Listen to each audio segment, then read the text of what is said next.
বলুন মন্ত্রীমশাই, এত রাতে আমাদের ডাকলেন কেন? অনেকগুলো কথা আছে, যে কথাগুলো দিনের আলোয় বলা যায় না। ঠিক বলেছেন।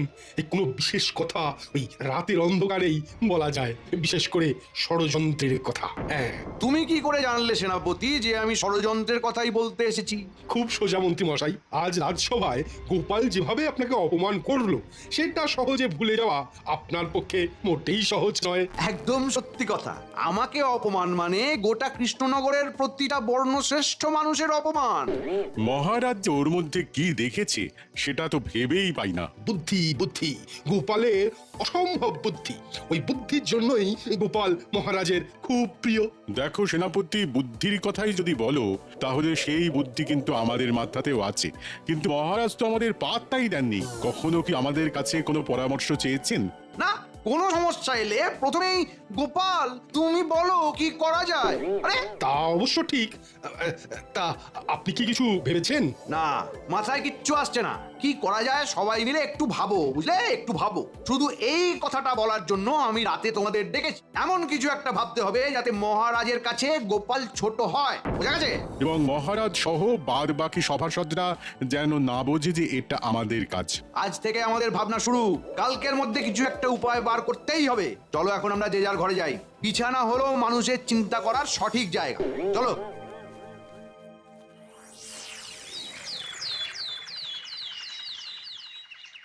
বুঝলে উদির, অনেকদিন হলো কৃষ্ণচন্দ্রের সাথে আমাদের কথাবার্তা হয়নি। কৃষ্ণচন্দ্রের সাথে একটু মশকরা করতে ইচ্ছে করছে। মশকরা করবেন? তা আপনার হঠাৎ করে মশকরা করার কথা কেন মনে হলো জাহাপানা? ওই গোপালের কথা মনে পড়লো। আসলে গোপালের মতন একজনকে আমি যদি আমার দরবারে পেতাম তাহলে কি ভীষণ ভালো হতো। এটা আপনি যথার্থই বলেছেন জাহাপানা, কিন্তু কিছুর বিনিময়েই গোপালকে আমাদের এখানে আনা যাবে না। হ্যাঁ উজির, গোপালের এই রাজভক্তি, নিজের মাতৃভূমির জন্যই এই দরদ, এটা আমার ভীষণ ভালো লাগে। ও শত প্রলোভনেও কৃষ্ণনগর ছেড়ে ওর মহারাজকে ছেড়ে আসবে না। আপনার মনের ইচ্ছেটা আমাকে জানান, আমি যথাসাধ্য চেষ্টা করব। তুমি একটা কাজ করো, তুমি ছদ্মবেশ ধরে কৃষ্ণনগরে চলে যাও। এমন কিছু একটা বুদ্ধি বার করো যাতে বেশ মজা পাওয়া যায়, কেমন? আর এই ফাঁকে গোপালকে কিছুদিনের জন্য এই মুর্শিদাবাদে আনা যায়। যথা আজ্ঞা জাহাপানা। তুমি দেরি করো না, যা করা রাজি করো। ওখানে যখন যাচ্ছ তখন কৃষ্ণচন্দ্র সম্পর্কে যে গুজবগুলো শুনেছিলে সেগুলো সম্পর্কে একটু খবর নিয়ে নিও। ওই খবর কার কাছে পাবে বলো তো? ওটা আর বলতে হবে না, দুর্বুদ্ধির বিশ্বকোষ মন্ত্রীর কাছে। বাহ বাবা বাবা, তোমার বুদ্ধি কিন্তু খুলছে, এটা খুব ভালো লক্ষণ।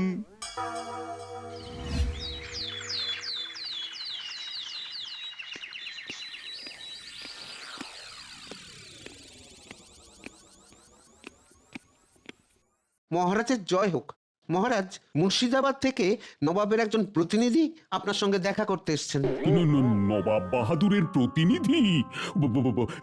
প্রহরী, তাড়াতাড়ি আমার কাছে পাঠাও। মহারাজ কৃষ্ণচন্দ্রের জয় হোক। আসুন আসুন, আপনি আসন গ্রহণ করুন। আমি এখানে এসেছি নবাব বাহাদুরের নির্দেশে। কিছুদিনের জন্য মন ভালো করতে চেয়ে আমি একটা সুন্দর রাজ্যে ভ্রমণ করতে চেয়েছিলাম। নবাব বাহাদুরকে বলতেই নবাব বাহাদুর আপনার রাজ্যের কথা বললেন। নবাব বাহাদুরকে আমার ধন্যবাদ জানাবেন। আপনি এখানে যতদিন খুশি থাকুন। আমাদের কৃষ্ণনগরের মিষ্টি খান, সরভাজা, মোহনভোগ খেলে আপনি বুঝতে পারবেন আমাদের এখানকার মিষ্টির কেন এত নাম। মহারাজ, ইনি কি সেই বিখ্যাত গোপাল ভাঁড়? রতনে ঠিক রতন চিনে নিয়েছেন। হ্যাঁ, এই আমার রাজসভার একটি রত্ন, গোপাল ভাঁড়। হ্যাঁ, শুরু হয়ে গেল গোপালের গুণকীর্তন। ওহ, সত্যি আর পারা যাচ্ছে না। না না না না না না, এবার কিছু একটা করে গোপালকে লেজে গোবরে করতেই হবে। উনি হলেন একজন গুণী মানুষ, বিজ্ঞান সাধক। প্রণাম আপনাকে। আর ইনি হলেন আমার আর এক রত্ন, সভা কবি। আমি বলি সভার কবি। প্রণাম জানাই আমি সভা কবি। মহারাজের সভার মধ্যে কলমে আঁকি ছবি। কোনো গুণ নেই আমার, আমি যে বেগুন, তাই আমার সব গেছে, কপালে আমার আগুন। ধন্য ধন্য আপনি, ধন্য আপনার কবিতা। আমার এখানে আসা সার্থক। এবার আমার কিছু দেবার পালা। এই উপহারগুলো নবাব বাহাদুর আপনাকে দিয়েছেন মহারাজ। আমি নবাব বাহাদুরের বদান্যতায় মুগ্ধ হলাম অতিথি। এবার তো আমার পালা। আপনাকে মনের মতো করে সেবা করার ইচ্ছে রইল। মন্ত্রী, তোমাকে দায়িত্ব দেওয়া হলো আমার অতিথির সমস্ত খেয়াল রাখার। এই তো এই সুযোগটাই চাইছিলাম। এইবার কানে বিষ ঢালতে আমার সুবিধা হবে। উপরওয়ালা হঠাৎ করে সুযোগ দিয়েছেন। হেলায় হারিয়ে ফেলার লোক আমি নই। ঠিক আছে মহারাজ, আমি এখন থেকে আপনার অতিথির সাথে আঠার মতো লেগে থাকবো। আমি কিন্তু আঠা জিনিসটাকে খুব একটা ভালোবাসি না। তাতে মন্ত্রী মশাই বলুন না, ওই ফুল আর ফুলের গন্ধ যেমন একসাথে থাকে ঠিক তেমন ভাবেই আপনার সাথে থাকবো। দারুণ, বহুত খুব তোফা বলেছেন আপনি। আমি খুব ক্ষুদ্র একজন মানুষ, আমাকে আপনি বলে সবার আর সমস্ত মানুষজনকে ছোট করবেন না। ঠিক আছে গোপাল, এই মুহূর্ত থেকে তুমি আমার বন্ধু। তোমার স্থান আমার বুকে। তুমি ছোট নও, তুমি অনেক বড় মানুষ। ব্যাস হয়ে গেল। আচ্ছা, ফুল আর ফুলের গন্ধ আমার তখন কেন মনে এলো না? আমার আঠাটাই মনে এলো। দূর বাবা, যাকে ভুল হয়ে গেছে, আর আঠা নিয়ে কোনো কথা বলবো না। ঠিক আছে, ওটা নিয়ে কোনো কিছু ভাবতে হবে না। যা হয়ে গেছে সেটা নিয়ে আর ভাবতে হবে না। এবার নতুন করে ভাবতে হবে। আপনি অনেক দূর থেকে আসছেন, এবার একটু বিশ্রাম নিন। ও মন্ত্রী, এনাকে নিয়ে অতিথিশালায় যাও, এনার বিশ্রামের ব্যবস্থা করো। যথাজ্ঞা মহারাজ।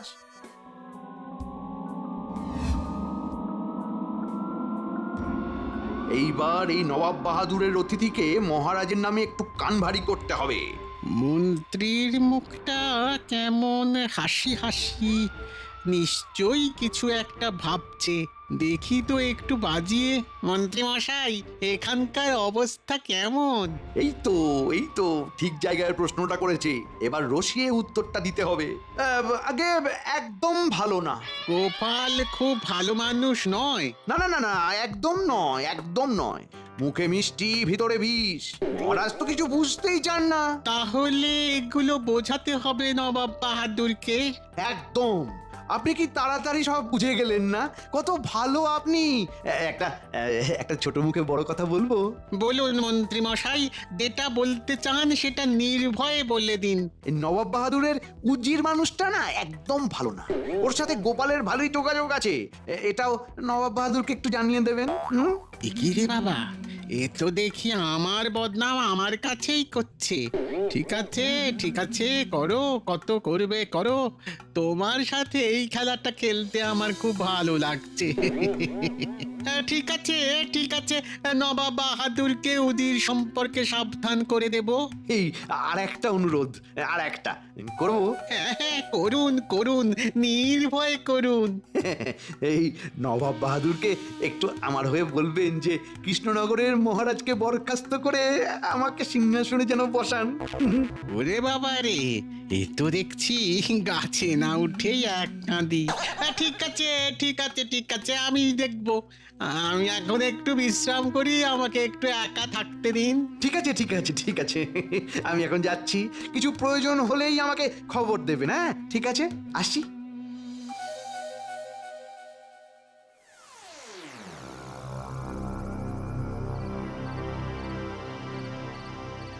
বিজ্ঞানী, একটা খটকা লাগছে বুঝলে। কি খটকা গোপাল, বলো শুনি। নবাব বাহাদুরের আত্মীয় বলে যিনি এসেছেন আমাদের রাজ্যে, তিনি গলাটা বিকৃত করে কেন কথা বলছেন এটাই তো বুঝতে পারছি না। তিনি কি তার পরিচয় লুকোতে চাইছেন? কিন্তু কেন? তুমি নিশ্চিত গোপাল যে উনি গলা বিকৃত করে কথা বলেছেন? 100% নিশ্চিত পণ্ডিত। কাল বিষয়টা রাজসভায় আমি তুলবো, দেখো না, কালকেই সব পরিষ্কার হয়ে যাবে। অগত্যা, চলো আমরা যে যার ঘরে যাই, কাল সকালের জন্য অপেক্ষা করি।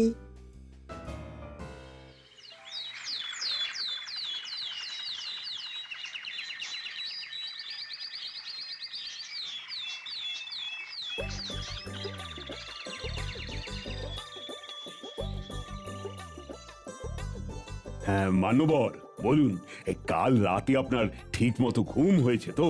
হ্যাঁ হ্যাঁ মহারাজ, খুব ভালো ঘুম হয়েছে।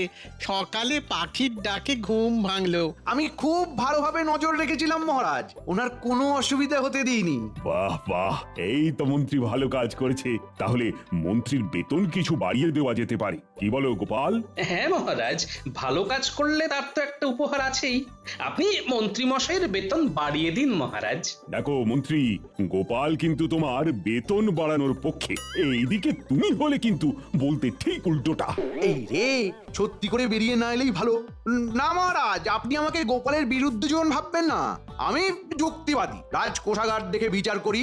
আপনি তো আবেগতাড়িত হয়ে বলেই খালাস, আমার কিন্তু সব দিক দেখতে হয়।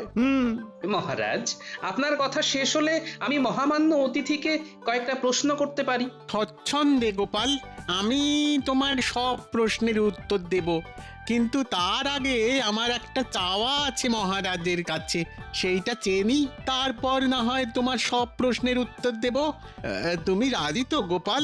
অবশ্যই মান্যবর। আপনি আপনার চাওয়াটা আমাকে বলতে পারেন, আমি সাধ্যমতো চেষ্টা করব আপনার চাওয়াকে পাওয়াতে পরিণত করতে।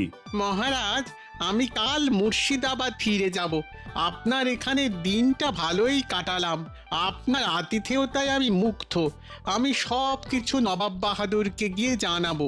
কি রে বাবা, আমি কাল এত কথা বললাম, কই ওই কথাগুলো নিয়ে কোনো আলোচনা তো করলো না। ওটা কি মুর্শিদাবাদে ফিরে গিয়েই করবে নাকি? মহারাজ, আমি আপনার আতিথেয়তায় মুগ্ধ। আপনার কাছে একটা জিনিস চাই মহারাজ। নিশ্চয়ই, আপনি বলুন মানবর, আপনার কি দরকার? আপনাকে অদেও আমার কিছুই নেই। মহারাজ, আমি এমন একটা জিনিস আপনার কাছে চাইছি, সেটা কিন্তু খুব মূল্যবান নয়, অথচ অমূল্য। কাল থেকে পুরো ব্যাপারটাই কিরকম হিয়ালির মধ্যে দিয়ে চলেছে। আবার হিয়ালি। মূল্যবান নয় অথচ অমূল্য, সেটা কি? সেটা আমার কাছে সব সময় সর্বক্ষণের সঙ্গী হয়ে থাকবে। আমি যা করব সেও তাই করবে। সামনে থাকলেও আমি ছাড়া কেউ নেই, পেছনে থাকলেও আমি। এমনই মূল্যহীন অথচ অমূল্য একটি উপহার। মূল্যবান অথচ অমূল্য উপহার? ও মন্ত্রী, কি উপহারের কথা বলছেন মান্যবর? আন্দাজ করতে পারছো? ধরি ধরি করছি, কিন্তু ঠিক ধরতে পারছি না। মানে মানে ঠোঁটে আসছে কিন্তু মুখে আসছে না। ও গোপাল, তুমি কিছু আন্দাজ করতে পারো? আমি একটু চিন্তা করি, কাল সকালে মান্যবরের হাতে উপহার পৌঁছে যাবে এই আশা করি। তার মানে কি গোপাল? মূল্যহীন অথচ অমূল্য উপহার তুমি কোথা থেকে পাবে? চিন্তা করি, কিছু তো একটা উপায় হবেই। আমিও তাই আশা করি গোপাল। একটি রাত আর কিছু মুহূর্ত সময় আপনাদের দিলাম মহারাজ। কাল সকালে মুর্শিদাবাদ যাবার আগে উপহার পেলেই আমি খুশি।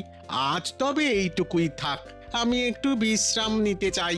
হ্যাঁ, নিশ্চয়ই নিশ্চয়ই, আপনি আপনার কক্ষে গিয়ে বিশ্রাম করুন। এ কি গেরো, কেউ কি আন্দাজ করতে পারছো? ও মন্ত্রী, তুমি তো আমার মন্ত্রণাদাতা, দেখি দেখি তুমি বলতে পারো কিনা। আমি ভেবে ফেলেছি মহারাজ, মূল্যহীন অথচ অমূল্য, আবার সমস্ত সময় কাছে থাকবে। কি হতে পারে? আরে কি মুশকিল, তুমি আমাকে প্রশ্ন করছো কেন? আমি তো তোমাকে জিজ্ঞাসা করলাম। খুব সহজ সরল একটা উপহার চেয়েছেন আপনার অতিথি। কি উপহার সেইটাই তো জানতে চাইছি। এই যে গোপাল, আরে তোমার তো খুব বুদ্ধি, বলো দেখি কি হতে পারে? মন্ত্রী মশাই, আপনি যখন ভেবেই ফেলেছেন তখন আপনি বলুন, আমরা শুনি। মহারাজ, নিতান্তই তুচ্ছ এবং একটি ক্ষুদ্র দ্রব্য, বলুন তো কি? আরে কে রে, তখন থেকে আমাকেই প্রশ্ন করে যাচ্ছে। হেয়ালি না করে ঠিকঠাক উত্তর দাও। ছাতা। ছাতা। ছাতা? শুধু একটা ছাতা? হ্যাঁ মহারাজ, শুধু একটা ছাতা। আপনার মহামান্য অতিথি কি বলেছেন একটু স্মরণ করুন। বলেছেন এমন একটি মূল্যহীন অথচ অমূল্য উপহার আমাকে দেবেন, যা সামনে থাকলেও আমার, পেছনে থাকলেও আমার সর্বক্ষণের সঙ্গী। হয়ে গেল, উনার কথার মধ্যেই তো উত্তর লুকিয়ে আছে। হ্যাঁ, ঠিক বলেছ। আচ্ছা, তো তোমার বেতন আমি বাড়িয়ে দেব। গোপাল, এটাতে কিন্তু তুমি হেরে গেলে, আর আমার মন্ত্রী কিন্তু তোমাকে হারিয়ে দিল। এই হারে অনেক সুখ আছে মহারাজ। মন্ত্রী মশাই, আপনি অসাধারণ। আপনি 100-তে 100 পেয়েছেন। তাহলে মহারাজ, মন্ত্রী মশাই একটা ভালো দেখে ছাতা কিনে নিয়ে আসুক। হ্যাঁ মন্ত্রী, তুমি খাজাঞ্চির কাছ থেকে যত মোহর লাগে নিয়ে তুমি ছাতা আনতে চলে যাও। যথাজ্ঞা মহারাজ। আজকের মতো সভা এখানেই শেষ হলো।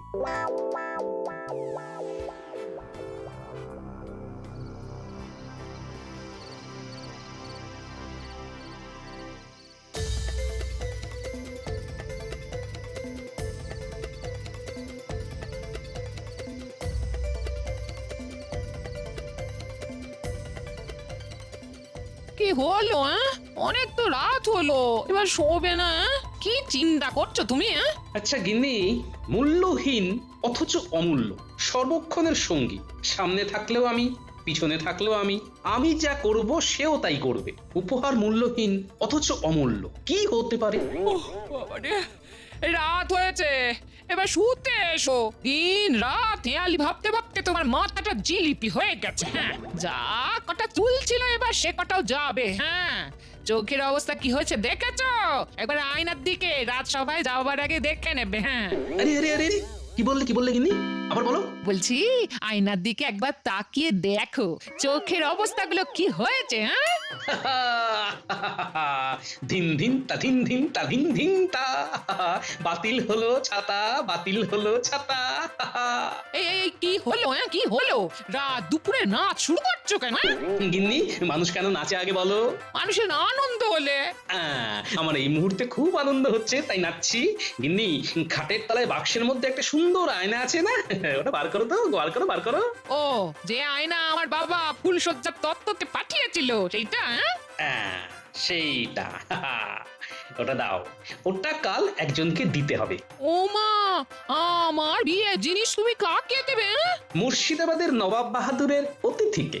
এ মা, না না না, আমার বিয়ের জিনিস আমি কাউকে দেব না। হ্যাঁ, ওটা ফুলসজ্জার তত্ত্বতে বাবা পাঠিয়েছিল। হ্যাঁ, এর থেকেও ভালো একটা আয়না তোমাকে আমি কিনে দেবো গিন্নি, ওইটা আমাকে কাল দিতে হবে, সব পরে বুঝিয়ে দেবো। ঠিক আছে, যখন নতুন আয়না কিনে দেবে বলছো তখন নাও, আমি বার করে দিচ্ছি, দাঁড়াও। আমার লক্ষ্মী বউ, কাল কত কি ঘটবে জানো?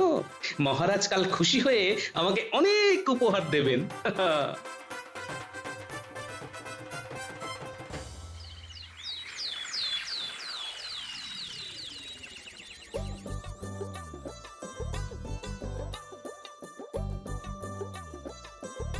মহারাজ, যাবার আগে উপহারটা যদি পেতাম তাহলে খুব ভালো হতো। আপনার উপহার প্রস্তুত মান্যবর। মন্ত্রী কাল আপনার হেঁয়ালির পূর্ণ অর্থ আমাকে বুঝিয়েছে। তাই নাকি? আপনার মন্ত্রী আমার হেঁয়ালি বুঝতে পেরেছে? খুব কঠিন আপনার হেয়ালি মান্যবর, কিন্তু আমি তো মন্ত্রী।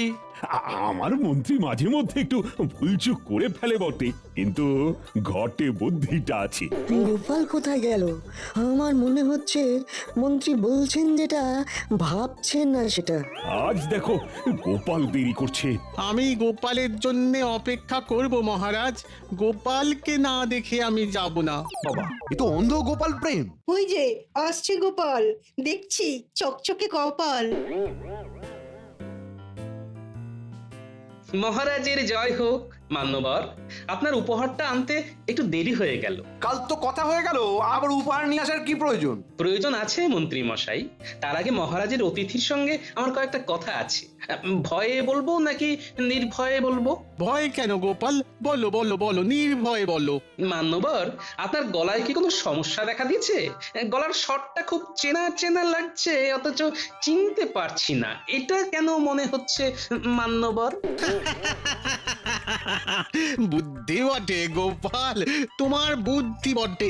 তুমি ঠিক আমায় ধরে ফেলেছো। আমি যতই ছদ্মবেশ ধরি না কেন, আমি তোমার কাছে যে ধরা পড়ে যাব সেটা আমি ভেবেছিলাম। এই রে, উজির সম্পর্কে খুব খারাপ খারাপ কথা বলেছি তো। কি মন্ত্রী মশাই, নবাব বাহাদুরের উজির খুব খারাপ লোক না? হ্যাঁ, উজির মশাই, মাফ করে দিন, মাফ করে দিন, আমার খুব ভুল হয়ে গেছে। তোমাকে মাফ করতে পারেন একমাত্র মহারাজ। মহারাজ আপনার সম্পর্কে, এই কৃষ্ণনগর সম্পর্কে অনেক খারাপ কথা আমাদের কাছে জানিয়েছিল। তাই নাকি? নবাব বাহাদুর সেই সমস্ত গুজবে কান না দিয়ে উনি আমাকে এই কৃষ্ণনগরে আসার কথা বলেন, এবং এটাও বলেন যে আমি যেন ছদ্মবেশে যাই। যাকগে মন্ত্রীমশাই, তোমার উপহারটা দেখি। তুমি আমার হেয়ালি কি বুঝেছো দেখি। আগে ছাতা। ছাতা? হ্যাঁ, আমার হেয়ালিতে তোমার ছাতা মনে হলো। গোপাল, তুমি বলো, তুমি কি উপহার এনেছো মহারাজের পক্ষ থেকে? আয়না, দর্পণ উজির, সর্বক্ষণের সঙ্গী, সামনেও আপনি, পেছনেও আপনি, ওপরেও আপনি, নিচেও আপনি, মূল্যহীন অথচ অমূল্য। অসাধারণ অসাধারণ তোমার বুদ্ধি গোপাল, অসাধারণ। দাও দাও দাও, তোমার উপহার দাও। নবাব বাহাদুর তোমাকে খুবই পছন্দ করেন। মহারাজ মুর্শিদাবাদে আপনাদের নবাব বাহাদুরের পক্ষ থেকে নিমন্ত্রণ করে গেলাম। উজির, তোমাকে আমি যে কি বলে ধন্যবাদ দেব তার ভাষা নেই। তুমি মন্ত্রী ষড়যন্ত্র আমার কাছে বলে আমার এক ভীষণ উপকার করেছো। আমি এর সঠিক বিচার করব। আমি তাহলে এবার আসি, মুর্শিদাবাদে দেখা হবে। বিদায়। গোপাল, তোমার কাছে আমার ঋণের শেষ নেই। তুমি আবারও আমার সম্মান রাখলে। মহারাজ, আমি কৃষ্ণনগরের মান রাখতে পেরে নিজেকে ধন্য মনে করছি। নাও প্রহরী, নাও মন্ত্রী মশাইকে কারাগারে নিক্ষেপ করো। ক্ষমা ক্ষমা ক্ষমা ক্ষমা ক্ষমা করে দিন মহারাজ, মহারাজ মহারাজ মহারাজ আমাকে ক্ষমা করে দিন। আমার খুব ভুল হয়ে গেছে মহারাজ, মহারাজ আমার খুব ভুল হয়ে গেছে, আমাকে ক্ষমা করে দিন মহারাজ, আমাকে ক্ষমা করে দিন। আমরা সবাই মিলে গোপালের নামে জয়ধ্বনি দিই। জয় গোপালের জয়। জয় গোপালের জয়, জয় গোপালের জয়, জয় গোপাল।